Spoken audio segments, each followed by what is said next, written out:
Sou filho da Dona Áurea, marido da Sonete, pai da Carolina e Laura Morena. Tenho 3 irmãs numa família onde sou o único filho homem. Cresci num ambiente de mulheres fortes e determinadas, apaixonadas pela obra de Deus. O exemplo de minha mãe, tia, primas, irmãs, esposa e filhas me inspirou e até hoje me inspiram. Sou muito grato a Deus pela bênção do ministério dessas mulheres na minha vida.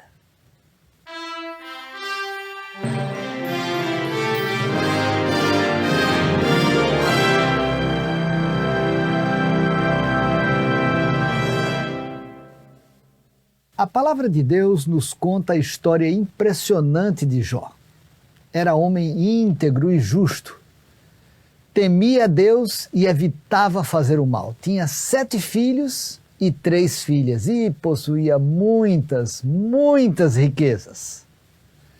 Jó capítulo 1, verso 3 diz que ele era o homem mais rico do Oriente.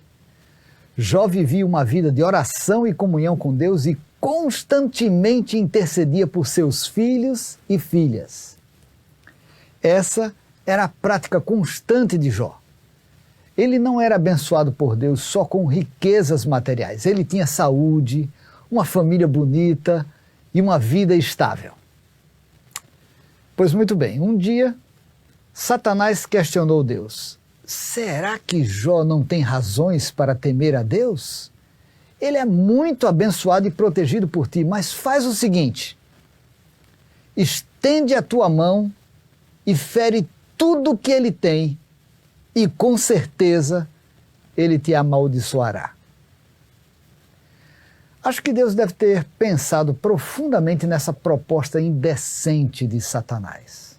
Que absurdo! Tirar sua proteção e bênção de um homem justo.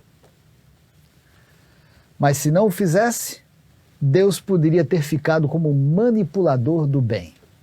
Finalmente, o Senhor autorizou Satanás a tocar nas posses de Jó. Rapidamente, tudo que ele tinha foi destruído. Bens, casa, fazendas, filhos, filhas, tudo, não sobrou nada. E a reação de Jó foi surpreendente. Ele prostrou-se, rosto em terra, em adoração e disse: o Senhor deu, o Senhor levou. Louvado seja o nome do Senhor. Em tudo isso, Jó não pecou e não culpou a Deus de coisa alguma. Que coisa extraordinária, impressionante, maravilhosa. Ele louvou a Deus no meio da perda de tudo que ele tinha. Mas você acredita que o diabo não se deu por satisfeito? Descaradamente ele se voltou para Deus e fez um novo desafio. Estende a tua mão e fere a sua carne e os seus ossos, e com certeza ele te amaldiçoará. Imagino que com um coração pesado o Senhor disse a Satanás: pois bem, ele está nas suas mãos, apenas poupe a vida dele. Satanás afligiu Jó com feridas terríveis, da sola dos pés ao alto da cabeça. Apesar da dor, do sofrimento e crítica da esposa e amigos, a palavra de Deus diz que, em tudo isso, Jó não pecou com seus lábios. Se algum repórter ou biógrafo tivesse perguntado a Jó como você gostaria de ser lembrado, certamente a resposta seria: quero ser lembrado como alguém que viveu uma vida de adoração e louvor a Deus na alegria e na tristeza, na abundância e na escassez, na fortuna e na desgraça, na saúde e na doença. Eu sempre confiei no Senhor e vivi no centro de sua vontade soberana. Depois de 39 capítulos descrevendo esse sofrimento injusto, o capítulo 42 do livro de Jó fala da intervenção definitiva de Deus. Riqueza em dobro, presentes, família feliz e vida longa. Olha só, ele teve 14.000 ovelhas, 6.000 camelos, 1.000 juntas de boi e 1.000 jumentos. Também teve ainda 7 filhos e 3 filhas. A primeira filha deu o nome de Gemima, a segunda o de Késia e a terceira o de Queron Rapuque. Em parte alguma daquela terra havia mulheres tão bonitas como as filhas de Jó, e seu pai lhes deu herança junto com os seus irmãos. Depois disso, Jó viveu 140 anos, viu seus filhos e os descendentes deles até a 4ª geração. Então morreu em idade avançada, em idade muito avançada. Que história fantástica para ser lembrada. Geralmente a gente se lembra e aplaude as bênçãos, mas Jó, com ou sem bênçãos, é lembrado como alguém que adorou e louvou a Deus em todas, absolutamente todas as situações de sua longa vida. A história da humanidade geralmente é escrita registrando o nome de homens. As árvores genealógicas colocam o nome dos homens e, às vezes, quantificam as mulheres. Mas, paradoxalmente, a história de Jó chama a atenção porque, dos seus 10 filhos, a memória que ficou para a história foram os nomes das 3 filhas. Olha que coisa! Quais os nomes dos descendentes de Jó? Gemima, Késia e Queren Rapuque. Isso é muito estranho. Onde estão os nomes dos homens? Por que a memória da família de Jó foi preservada com as filhas? Isso não é normal na antiguidade. Isso é uma valorização das mulheres fora do comum. Imagine naquela época, naquele contexto sociocultural, o que passou para a posteridade foram as 3 filhas de Jó. Mais surpreendente é o registro das qualidades dessas garotas. Em parte alguma daquela terra havia mulheres tão bonitas como as filhas de Jó, e seu pai lhes deu herança junto com os seus irmãos. Numa família onde havia o temor de Deus, que é o princípio da sabedoria, havia igualdade, respeito e consideração. As filhas receberam herança junto com os irmãos. O amor não permite segregação, racismo e discriminação. O amor e temor de Deus trata as pessoas com respeito e dignidade. O futuro das filhas de Jó ficou garantido pelas ações de um pai justo que aprendeu com Deus que todos os filhos devem ser amados, respeitados e considerados. É assim que Deus faz. É assim que Deus age. Eu vejo com muita tristeza as várias manifestações de abuso e violência, especialmente contra mulheres e crianças. Que tragédia agredir uma filha de Deus. Muitas vezes quem agride são homens que deveriam considerá-las ossos dos meus ossos e carne da minha carne. Eu sempre fui circundado por mulheres fortes, altruístas, amorosas e dedicadas. Nos anos 60 e 70 eu vi muitas vezes minha mãe e minha tia serem discriminadas, criticadas e humilhadas. Isso partia meu coração, porque eu as conhecia e sabia de sua paixão para servir Jesus. Muitas vezes os motivos dessas discriminações, críticas e humilhações eram mesquinhos, vindo de corações cheios de inveja. Eu sabia que aquelas agressões eram injustiças, porque sua atuação e liderança causavam incômodo e desconforto em alguns homens. Crescendo no meio dessa situação, eu sempre me interessei em descobrir como Deus vê homens e mulheres. O relato da criação do ser humano não podia ser mais inspirador. Depois da criação de Adão, toda criatura vivente foi trazida diante dele para receber seu nome. Ele viu que a cada um fora dada uma companheira, mas que entre eles não se achava adjutora que estivesse como diante dele. Entre todas as criaturas que Deus fez sobre a terra, não havia uma igual ao homem. E disse Deus: não é bom que o homem esteja só. Far-lhe-ei uma adjutora que esteja como diante dele. O próprio Deus deu a Adão uma companheira.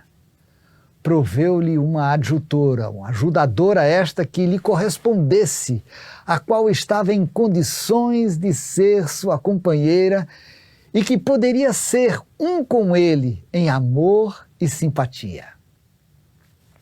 Eva foi criada de uma costela tirada do lado de Adão, significando que não o deveria dominar como a cabeça, nem ser pisada sob os pés como se fosse inferior, mas estar ao seu lado como igual e ser amada e protegida por ele. Como parte do homem, osso de seus ossos e carne de sua carne, era ela, o seu segundo eu, mostrando isto a íntima união e apego afetivo que deve existir nesta relação. Que descrição impressionante! A mulher foi criada para estar ao lado do homem, para ser amada, respeitada e protegida.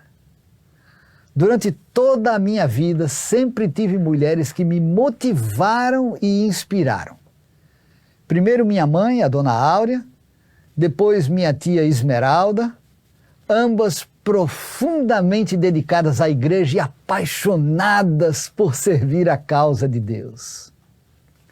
Minhas irmãs Thelma, Tânia e Tércia cantavam no tetrio, mais inspiração. Sonete dedicou sua voz cantando nos apelos de reuniões evangelísticas. Minha filha Carolina despontou como escritora e educadora, e Laura Morena dedicou sua vida ao ministério da música. Por causa do meu carinho e admiração por todas essas mulheres, me dá prazer ser lembrado como filho da Dona Áurea, marido da Sonete, pai da Carolina e Laura Morena. Minha mãe, a Dona Áurea, sempre foi muito dedicada à igreja. Quando morávamos em Fortaleza, no Ceará, lembro que as sextas-feiras eram um grande dia de preparação. Além da limpeza e arrumação da casa, eram feitos sanduíches, sucos, saladas e carregávamos o Fusca com materiais para os departamentos infantis e comida. Aos sábados, minha mãe, minhas 3 irmãs e eu saíamos bem cedinho da Aldeota, o bairro onde morávamos, para a igreja de Aerolândia, que ficava no subúrbio. Lá tinha a classe dos professores, escola sabatina e culto. Depois do almoço, que era um lanche que fazíamos com os irmãos, tinha o ensaio do coro, distribuição de folhetos na vizinhança, reunião MV, hoje em dia nós chamamos de reunião JA, culto de pôr do sol, lanche e hora social. Chegávamos tarde e cansados, mas muito felizes. O sábado na igreja era uma festa.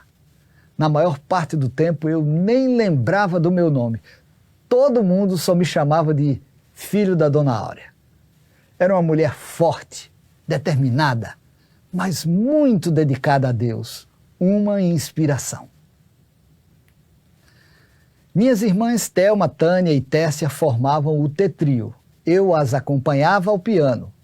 A música unia nossos corações. A amizade, carinho e atividade musical era uma grande inspiração para mim. Conheci Sonete um ano depois que cheguei ao IASP. No IASP, o Instituto Adventista São Paulo, eu era professor de música e maestro do coral. Quando comecei a namorar com Sonete, descobri a linda voz que ela tinha. Começamos a fazer música juntos, eu pregava e ela cantava. Como tinha que acompanhá-la ao piano, geralmente eu pregava e tocava. Alguns anos depois, o pastor Bulhon descobriu Sonete e gostou de sua voz. Passou a usá-la nos apelos de suas pregações evangelísticas.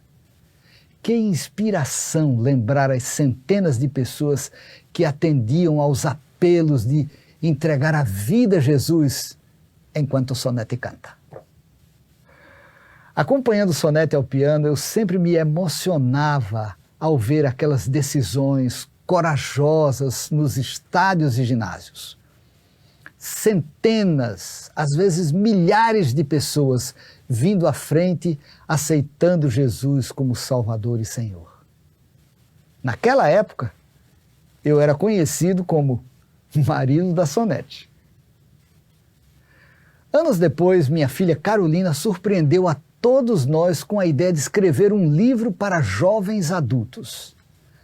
Após vários meses de oração, pesquisa e escreve, apaga, corrige, reescreve, finalmente saiu o livro O Fim do Começo. Que bênção esse livro tem sido para milhares de jovens adultos. Usando uma história criativa, todas as nossas crenças da Bíblia são abordadas. Sim, com muita alegria e gratidão, eu sou o pai da Carol. Mas a minha filha caçula um dia me disse: quero viver a vida cantando em louvor a Jesus. Verdade? Depois de um disco, um CD, DVD e um filme, Laura Morena não louva a Deus somente com suas produções. Ela participa de grupos musicais, eventos, parcerias com outros cantores e projetos como o Adoradores e o ELEF, o Encontro de Louvor em Família. Pai da Laura Morena? Sim, claro. E por que não? Como eu gostaria de ser lembrado? Eu quero ser lembrado como alguém que viveu uma vida de adoração e louvor a Deus na alegria e na tristeza, na abundância e na escassez, na fortuna e na desgraça, na saúde e na doença. Eu quero ser lembrado porque sempre confiei no Senhor e vivi no centro de sua vontade soberana. Além disso, me dá muito prazer ser lembrado como filho da Dona Áurea, marido da Sonete e pai da Carolina e Laura Morena. O exemplo de minha mãe, tia, primas, irmãs, esposa e filhas me inspirou e até hoje me inspiram. Eu sou muito grato a Deus pela bênção do ministério dessas mulheres na minha vida. Minhas queridas, Deus tem uma missão para todo ser humano. E isso inclui todas as mulheres. Ele nos dotou com muitos dons. E esses dons devem ser desenvolvidos para o crescimento do seu reino aqui na Terra. Para levar a salvação para quem não tem esperança. Mas o mundo, muitas vezes, é injusto com a gente, não é? É. Mas foi injusto com Jesus também. Muitas vezes, o nosso trabalho não é reconhecido e até ignorado, não é mesmo? Sim, mas o de Jesus também foi. Lembre-se de que quando nos levantamos para cumprir a missão que Deus nos deixou, o inferno inteiro também se levanta para nos atrapalhar, para nos desmoralizar, mas principalmente para nos desanimar. Mas não se esqueça que se estamos nas mãos de Deus e com o nosso coração totalmente consagrado a Ele, 2 Reis 6,16 nos lembra que aqueles que estão conosco são mais numerosos do que os que estão com eles. Deus prometeu estar com cada uma de nós. Ele conta sim com todas para ajudar a terminar a nossa missão até que Ele venha. E sabe, esse mundo está muito, muito doente. Ele anda de mal a pior. Muitas de nós estamos feridas, com tanta perda, com tanta tristeza, com tanta dor. Mas o Senhor avisou que o tempo do fim seria assim. Queridas, vamos manter a nossa ligação com Jesus, vamos manter o foco, vamos seguir a orientação que Ele deixou. Vamos viver na Sua presença, para que a luz divina, a luz de Jesus, brilhe no mundo através da nossa vida. Vamos enfrentar problemas? Claro que vamos. Vamos ser incompreendidas? Claro. Mas vamos desanimar? Não. Jesus está ao nosso lado. E se lembre que, como Jó, a nossa vida deve ser um testemunho. Primeiro para os nossos filhos, que estão próximos de nós, depois para a nossa família e, finalmente, para o universo, que está nos observando. Que sejamos lembradas por nossas boas obras e que elas levem as pessoas a louvar ao nosso Pai que está nos céus.